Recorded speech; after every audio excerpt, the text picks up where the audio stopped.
To the channel. আজকে হচ্ছে day 2 আর আজকে আমি অনেক সকাল সকাল উঠে পড়েছি, মানে আমি একা না, সবাই অনেক সকাল সকাল উঠে পড়েছে।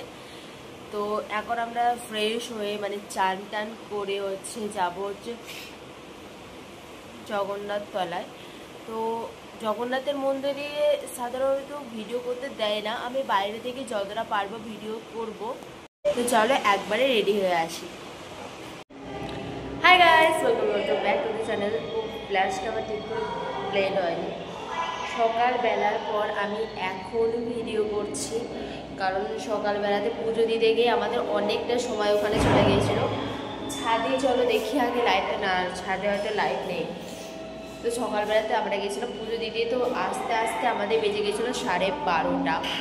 তাই আমরা যা খাওয়া দাওয়া করেই চলে গিয়েছিলো সমুদ্রে। সমুদ্রে তো ফোন নিয়ে যাওয়া যাবে না কোনো মতেই, কারণ এত ঢেউ আমাদের মানে ফোন টোন সব নিয়ে চলে যাবে। তো ফোনটা আমি রুমে রেখে দিয়ে গেছিলাম। দুপুরবেলা এসে খাওয়া দাওয়া করে শুয়ে পড়েছি, তারপর আর কোনো ভিডিও করা হয়নি। এখন আমরা যাচ্ছি রেডি হয়ে ঘুরতে, রেডি হয়ে ঘুরতে। তো আমার আজকের আউটফিটটা তোমাদেরকে দেখিয়ে দিচ্ছি।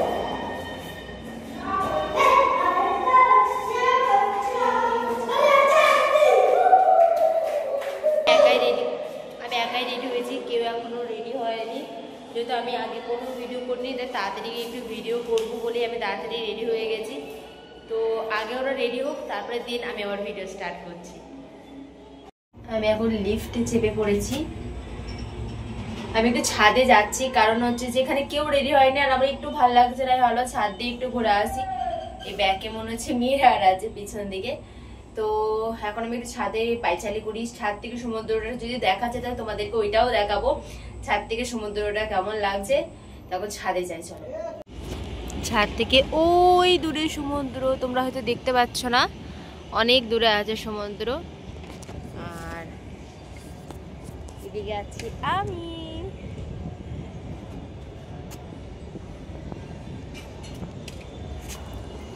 এখানে আমরা সমুদ্রের ধারে পৌঁছে গেছিলাম, আর ওখানেই যে লোকাল মার্কেটগুলো ছিল ওখান থেকে আমরা শপিং করতে শুরু করে দিয়েছিলাম। এখানে মায়েরা শাড়ি দেখছিল, বাট এখানের শাড়িগুলো একদমই ভালো না। তারপর হচ্ছে যে মা চুড়ি দেখতে চলে গিয়েছিল। মায়ের এখানে অনেকগুলো চুড়ি খুব পছন্দ হয়েছিল, এখান থেকে মা 2টো চুড়ি নিয়েছে। তারপরে চলে গিয়েছিল এখানে শাঁখের দোকানে। মা এখানে জল শাঁখ নিচ্ছিল, আর মাসিরা এখানে জাস্ট এই শাঁখগুলো নিচ্ছিল, বড় শাঁখগুলো নিচ্ছিল। তো ওরা এখানে বাজিয়ে দেখে নিচ্ছিল যে কোন শাঁখটা বেশি ভালো, কোন শাঁখটা বেশি ভালো বাজছে। তারপর এখানে একটা কোনো ঠাকুর বেরিয়েছিল, তো এখানে কি ঠাকুর বুঝতে পারলাম না, অনেকটা লক্ষ্মী ঠাকুর বা সরস্বতী ঠাকুরের মতনই দেখতে। অনেকে একে বলছিল হচ্ছে অন্য ঠাকুর বা কিছু। আমাদের ওখানে তো এরকম কিছু পুজো হয় না, তাই সেরকমটাই বলতে পারবো না। আর এই যে এইগুলো বেশির গণেশ ঠাকুর, কালী ঠাকুর এত সুন্দর সেজেছিল, মানে ছৌ নাচ টাইপের, খুব ভালো লাগছিল দেখতে।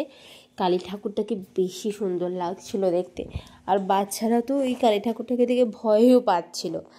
এখানে গণপতি বাপ্পাও ছিল, তো অনেক রকমের এখানে ঠাকুর ছিল। বিরাট যে বেল বা এটাকে কি বলে যায়, ডিজে হয়তো এরকম করেছিল, দারুণ লাগছিল। আর এখানে বাংলা গানও হচ্ছিল আর উড়িয়া গানও হচ্ছিল।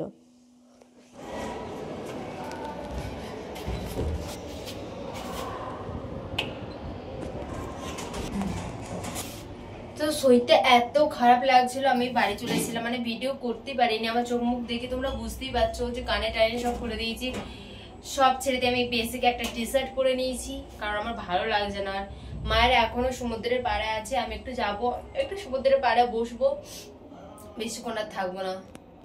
এখানে হয়তো অনেক জায়গায় মানে ঠাকুর করে, তো তারা একসাথে একদিনে বেরিয়েছে। ওই ঠাকুরটা যাওয়ার পরই আর এক জায়গায় এরকম ঠাকুর বেরিয়েছিল, আর এগুলোকে কী বলা যায় না, কিন্তু বাজাচ্ছিল তখন অসাধারণ লাগছিল। তো আজকের ভিডিওটা আর লং করিনি, কারণ আমার শরীরটা ভালো লাগছিলো না, তাই আর লং করিনি। আর এইগুলো না আমার খুব ভালো লেগেছে, কারণ এটা আমি রিলসে দেখেছি, সামনাসামনি কোনোদিনও দেখিনি। এই প্রথমবার আমি সামনাসামনি দেখলাম এই জিনিসটাকে, তো এইটা তো আমার খুবই ভালো লেগেছে। আজকেরকার মতো এত দূরই দেখা হচ্ছে তোমাদের সাথে নেক্সট ভিডিওতে, ততক্ষণের জন্য টাটা।